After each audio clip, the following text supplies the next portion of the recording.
gannaaw ba ñu dellu si waatee si plateau bi ñu waxtaanee lu jëm si panier de la ménagère andi si ak Mélanie Aminata Sambou alors Mélanie ma bàyyi la nga yaatal. Ouais, j'aime bien comment tu prononces mon nom là. D'accord. Sambou. Sambou. nu ñuy def maa ngi lay nuyu bu baax docteur Momar Fall. maa ngi lay nuyu Mélanie Sambou.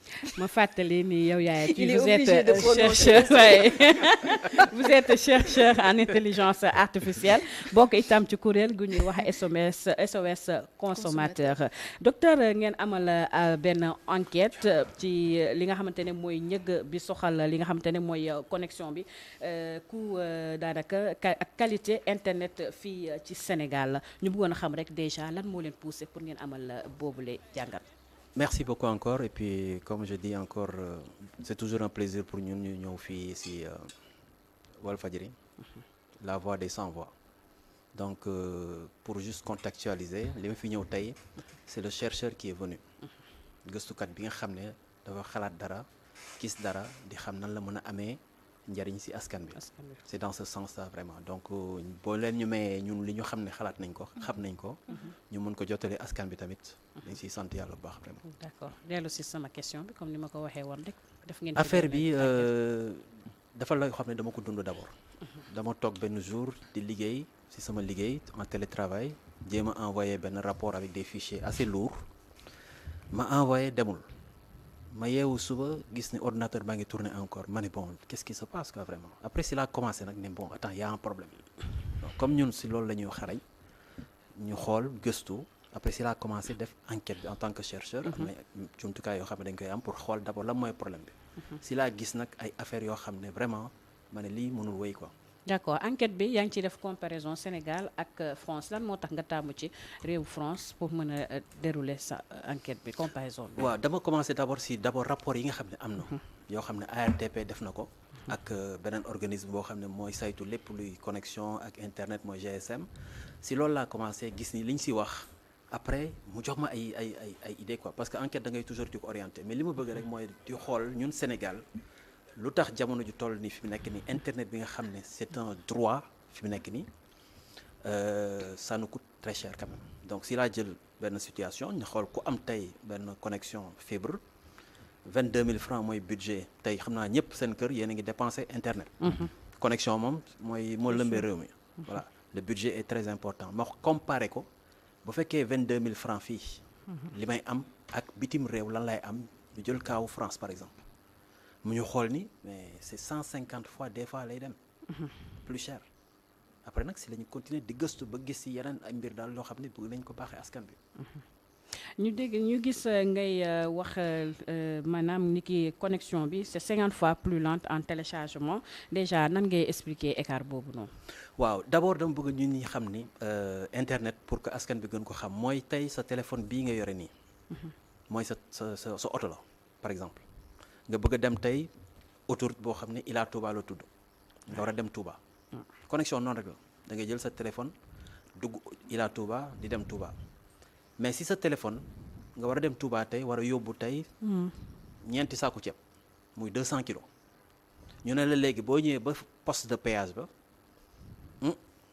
10 kilos rek nga mën a dem donc dinaa dem Touba ñaata yoon ñëwaat pour yóbbu 200 kilos yi donc loolu mooy vitesse de chargement ak téléchargement donc bu ñu xamee loolu ñu ne nag léegi est-ce que lii jaadu na man sama téléphone am naa ko mën naa yóbbu lu bari ñu ne ma léegi bu ma ñëwee il faut que ma wàcc yóbbu 5 kilos après bu ma ñëwee mën naa indaale par exemple 20 kilos donc loolu mooy connexion ñaari kii la mooy lan lay yóbbu upload ak lan lay indi souvent nag li ci am mooy dañ lay jaay rek ne par exemple c'est 30 gigas ou 30 mégas ainsi de suite nga defa ne bon am mën nga yóbbu 30 kilos mais duñ la wax nan nga koy yóbbu et loolu dañ koy nëbb donc baax na nit ñi xam lan la donc problème bi mooy da ngay jënd connexion 20 000 mais li nga yaakaar ni moom nga am pour liggéey doo ko am par rapport ak en France ou ailleurs nga xam ne boo nee clic balaa ngay tegg sa loxo la nga soxla ñëw na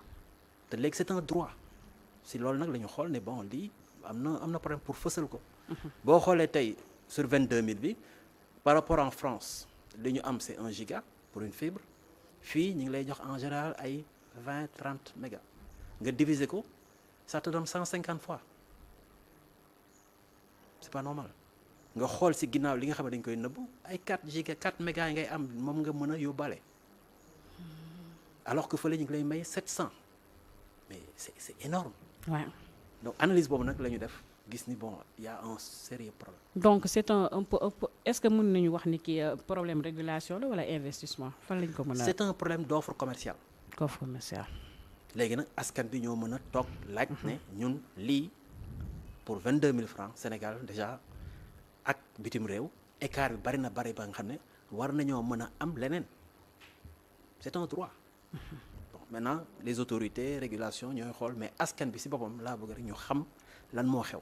D'accord léegi ñuy wax ni ki taux de succès de navigation dem na ci 66,55%. Tey jii yan conséquences lu mën a am ci ñi nga xam ne mooy usagers yi. Bon loolu ñu ngi ko jëlee ci rapport ARTP. ARTP autorité bi def na enquête am. te ñu ngi koy def wax dëgg yàlla ba gis ni qualité de service yi ñu ci bare opérateurs yi fi nekk yépp respecté wuñu normes yi. Donc 66% romb na la moitié mais qu'est-ce qu'on fait loolu moo tax ngay dugg des fois ci benn site ñëw ñun la connexion impossible nga recommencer encore essayer waat wala affaire bi nga dugg dem naa ni café ataaya ñëwaat bon ñu ngi weeru koor naa bàyyi loolu parce que sinon rek coow lay am donc problème bi mooy waaw problème bi rek mooy lenteur bi te doon na jamono joo xam ne dañuy war a gaaw c'est ça. D'accord est-ce que tey jii am nga yaakaar ni Sénégal mën na réussir li nga xamante ne mooy transformation numérique ci conditions yi. Si conditions yi nag mënul nekk ou bien dina yàgg dina yeex. Pourquoi? Parce que dañu ne digital. Tey ma jël benn village booru Sancu Ndong mi ngi nekk booru diggante Mboro ak Kayar. Seydina xam na fa. Seydina xam na dem na fépp voilà foofu boo fa demee tey bëgg a seetaan émission bi boo deful ndànk di nga fa fanaan da ngay dugg jékki-jékki nga am 2-30 secondes après dégg parce que connexion bi moo mënul nekk. léegi nga ne waaw foofu nag léegi dañoo bëgg ay baykat lañu ñu ne léegi ñu ne agriculture agro business agriculture 2.0. sa téléphone war nga ko mën a utiliser pour tool yeeg yooyu. mais c'est impossible de le faire. donc autoroute de l'information mooy comme autoroute Ila Touba bi tey pour dem Touba da ngay dugg taf nga dem sinon da nga doon jaar route nationale Touba ainsi de suite donc loolu moo tax par rapport ak suñu vision bi nga xam ne waa dëkk bi am nañ ko suñu njiit yi mooy New Deal bi transformer le Sénégal. C'est incontournable. Ouais. mais pour nga def ko il faut nga am des autoroutes de l'information autoroute yaa ngi fi. mais njëg pour dugg si foofu la problème bi nekk donc ce n'est pas un problème technologique. C'est un problème juste économique. Pourquoi boo xoolee bu baax tey semaine passée dégg ngeen ñoom ñëpp ñu génne fi ay bénéfices extrêmement importants. Même ña nekk bitim réew seeni naataango yi nekk foofu amuñu bénéfice yooyu. donc ñu ngi ñuy bëgg a. Au détriment des Sénégalais. D'accord docteur ñu gis ni kii li nga xamante ne mooy Starlink ñëw na fi nga xam ne mooy Sénégal. jógul nag di jur coow ci ñi nga xamante ne ñoo opérateurs yi tey ji Starlink yaakaar nga ne tey mën nañu indi ci li nga xamante ne mooy carrément ci numérique wala même chose la rek tey ji mënuñu am yaakaar ñu am indépendance numérique. Bon bu ñu delloo wax ne rek internet fi mu nekk nii dafa war a nekk loo xam ne comme ndox c'est vital maintenant kooku kenn du ko naataangoo comme am nañu problème ak ñi fi nekk nii depuis longtemps. ñi ngi ñuy bëgg en tout cas donc Starlink dafa ñëw indi beneen yoon. Et loolu je pense que récemment bi premier ministre demee Assemblée nationale le ministre des télécoms wax na ci le choix pourquoi Starlink. tey bu ma nee tey am na yoon boo xam ne mën naa dem Touba damay dellu encore sama autoroute pour que mu gën a yomb. autoroute Touba am na mais am na beneen autoroute aussi tamit bu ñu créé Starlink beneen yoon la tamit. pour dem Touba rek. te yoon boobu boo xoolee bu baax tey fii ngay toog commandé ko toog sa kër ñu indil la ko nga installé ko ba pare romb gën a gaaw. donc choix la yu bees mais yombul quand même pour askan bi. dañ ko waxante dëgg askan bi ñu ci bare seen téléphone mooy problème bi 40% des moins de 40% ñoo fi am connexion fibre chez eux mais ñu ci bare connexion bi gën a lëmbe réew mi mooy connexion téléphone te boobu moom ay comp la dañ lay compal rek dina laal ay nix nga jënd ñaari fan mu jeex nga laalaat gis nañu ñun ci gëstu bi que tey ménage sénégalais bi li muy dépenser ci connexion sax boo xoolee bu baax xaw na ëpp ou bien en tout cas jege na lu bare li ñuy dépenser par jour parce que kër gi ñaata nit moo fay nekk au moins il y a 5-6 personnes. Ouais. ku nekk jënd 500 francs connexion. 5 fois 5 25. 2500 mais am na kër yoo xam ne dépense c'est la vérité. Donc Starlink solution la boo xam ne baax na pour des institutions bu ma ñëwee tey si seen cas yéen tey. da ngeen di jëfandikoo internet lu bare. am ngeen connexion sûrement ak opérateurs yi. C'est sûr. mais teg fi benn antenne Starlink bu amee problème fii mën nga dem fële ce qui veut dire que day joxe des choix aux institutions ce qu'on appelle la continuité de l'activité. et Iran bi ñu dellu woon sànq ñu ngi koy wax bi ñu amee problème temps yële ñëw tëj internet bi. ña amoon Starlink peut-être que ñoo yoole gars yi. bon donc ça amène beneen problème aussi sur la question de souveraineté tout ça mais li si am solo ba am solo mooy technologiquement les solutions sont là pour que ñu mën a réussir le New Deal ou bien la digitalisation yaa ngi dëkk j'imagine en Casamance sûrement boo fa bëggoon tey extrait wala nu mu tuddati encore casier judiciaire bu fekkee fa nga juddoo tu es obligé nga dem alors que war ngaa mën a toog fii jël sa téléphone commandé mu ñëw ñu livrer la ko. D'accord li nga xamante ne mooy Starlink ci laay des ba tey parce que y a un ami qui me disait que Starlink sénégalais ñu ngi koy jël di ko jël de waaye gis nga bu tawee ni dañu am énormément de problèmes. Bon Effectivement. les connexions satellitaires c'est clair que si jaww ji la dépendre. Ah yeah. bu fekkee maa ngi lay xool nii man ak sama yow ñun suñu diggante. ñu teg fii benn barrière muy taw muy niir déjà naaj bi du ñëw. bu naaj ñëwul nag te naaj a gën a ëpp doole connexion satellite. c'est normal que dina am ay perturbations mais yooyu yëpp je pense que li si am solo rek mooy lii fi ñëw lan la ñu mën a indi man damay xool toujours mbir mi nan la ñuy xool daal lu gën a baax presque ku amul ku ñaan ku ñuy diri doo tàmm sa. voilà daal voilà donc pour man c'est des solutions yoo xam ne qui existent qui permettent aux clients abonné bi am ay choix démb rek je discute avec quelqu'un qui a installé Starlink chez lui mais c'est le jour et la nuit ñun par exemple man je travaille beaucoup sur l'internet je travaille avec des partenaires tout ça mais quand je fais mes rapports des fois c'est très compliqué avec ce que j'ai je suis obligé des fois dugg sama connexion 5G pour pouvoir yónnee ay limite c'est pas normal jamono ji fi ñu toll nii c'est pas possible. D'accord donc yaakaaroon ni jot na léegi ñu jël benn réforme pour mën a gën a kii ñoñal li nga xam ne mooy secteur télécommunication. Oui moo tax ma si article bi ma bind. c'est dama ko tuddee jubal connexion. jubbanti on est à l'ère du jubbanti. jubbanti mooy lan lii dafa dëng nañ ko jubbanti donc connexion bi dañ ko war a régler.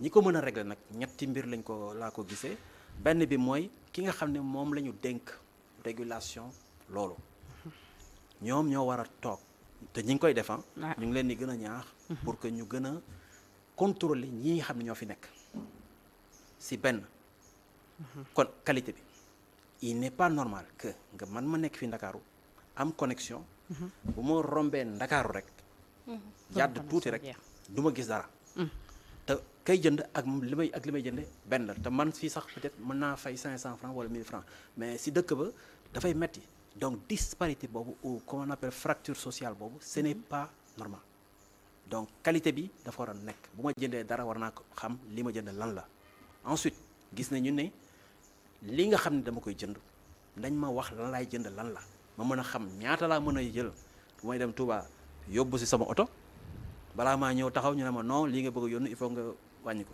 donc connexion bi dañu war a afficher ñaari paramètres yi benn bi mooy lan lay envoyer vitesse envoi bi beneen bi mooy bu ma la wooyee lan nga may yóbbante mu gën a gaaw nañ ko leeral comme ça man bu may jënd ma xam li may jënd beneen kii bi mooy ñu ñaan ñu réduire tarif yi tey tarif yi mën nañ ko réduire de presque à la limite 50%.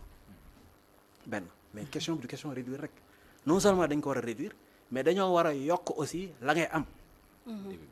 ça veut dire que li may jëndee tey 20 000 war naa ko mën a jëndee 10 000 am même 2 ou 3 fois plus ce que j'ai donc vous voyez que et la solution elle est là infrastructure yëpp a ngi fi lu tax tamit nit ñi ñoom ñu gën a am parce que nee nañu souvent nit ki plus ñu ubbi connexion bi nit ñi di gën a connecté wu c'est la loi des grands nombres. Donc vraiment loolu la ñu gisoon ci jubbanti connexion bi. d'accord lan moo ci gën a nekk priorité tey jii ci ñett yooyu noonu. ñett yëpp priorité la. lépp priorité la mag gis nga ni ñaan mag rek léppay metti foo laal rek mooy metti. surtout que sànq ñu ngi koy wax avec ce qui se passe avec cette guerre là. Le coût de la vie sûrement sera ça va répercuter sur tous les plans. Donc lii nga xam ne déjà c'est vital c'est un service vital dootul luxe te il faut que ñu régler jubbanti bi c'est urgent. d'accord pour terminer sama question mooy tey jii boo nekkoon en face di ki nga xamante ne tey mooy jëwriñ ji yor wàllum télécommunication wala opérateurs yi lan nga leen di jox comme message wala lan ngay waxtaan ak ñoom. bon si li ñuy def nii rek. si loolu seen liggéey d'ailleurs loolu sax dañuy gën a dolli karaw rek parce que ministre bi déjà wax na ko bon ñun ñi nga xam ne ay gëstukat lañu tamit c'est un point de vue extérieur dañ leen di gën a dolleel ay xalaat yoo xam ne angle d'analyse yi. c'est surtout dans ce sens-là et li ñuy espérer vraiment et j'y crois que les choses vont changer la preuve Starlink kenn xalaatu ko woon fii ak ñetti weer te tey solution la boo xam ne mi ngi yëngal ñeneen ñi bu baax affaire bi noonu la war a demee nag donc solution amul ñun en tout cas askan bi dañoo soxla connexion bu yomb te baax te gaaw. Hors Média pare nga pour porter combat bi. mais su ma ko porter woon du ma bind lii xalaat si réfléchir ko envoyer ko et dama ko gëm parce que sama yàlla dafa def si loolu mooy sama suñu liggéey en tant que gëstukat. d'accord monsieur Fall maa ngi lay jaajëfal bu baax a baax. jërëjëf encore di remercier Walfadjri toujours encore la voix des sans voix qui nous donne la voix. Safiatou mi ngi noonu lii lañ leen indiloon ci li nga xam ne mooy panier de la ménagère xanaa di leen jox rendez-vous rek nga xam ne téléspectateurs yi ñuy safoo Walf FM jàpp taamu ko ndax daanaka xibaar bu wóor fii la di leen jox rendez-vous lundi prochain ci beneen sujet. d'accord ñu lay sant bu baax di la gërëm Mélanie Aminata Samb si njàngat bu am solo boobee ñu dem jëli ji Seydina invité actu wala. invité actu dellu si plateau bi.